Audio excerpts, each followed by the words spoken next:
বিভিন্ন ছবি দেখেছি প্রার্থীরা প্রচারে বেরিয়ে কেউ দাড়ি কেটে দিচ্ছেন, কেউ চপ ভেজে দিচ্ছেন, কেউ রুটি বেলে দিচ্ছেন। কিন্তু এই যে জ্বালানির সংকট চলছে তার মধ্যে দাঁড়িয়ে যে ছবি এবার নজরে এলো, একজন প্রার্থী তিনি প্রচারে বেরিয়েছেন এবং তিনি গ্রাহকদের বাড়িতে সিলিন্ডার পৌঁছে দিচ্ছেন। সাঁইথিয়ার ছবি দেখুন একবার। ভোট বড় বালাই এক্ষেত্রে বলতেই হয়। রান্নার সিলিন্ডার মিলছে না, ক্ষোভ বাড়ছে। এই যখন পরিস্থিতি, তখন প্রচারে বেরিয়ে সাঁইথিয়ার বিজেপি প্রার্থী গ্রাহকদের বাড়িতে ঠিক এভাবেই সিলিন্ডার পৌঁছে দিলেন। এর আগে বিভিন্ন প্রার্থীকে প্রচারে বেরিয়ে ভোটারদের যে কথা আপনাদের বললাম, দাড়ি কেটে দেওয়া, চপ ভেজে দেওয়া, রুটি বেলে দেওয়া, এগুলো করতে দেখা গিয়েছে।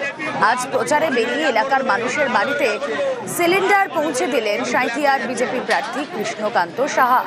প্রার্থী যখন ওই বাড়িতে প্রচারে আসেন সেই সময় সিলিন্ডার ডেলিভারির গাড়ি আসে, আর তারপর গাড়ি থেকে নিজে হাতে সিলিন্ডার নামিয়ে সোজা বাড়িতে পৌঁছে দেন প্রার্থী।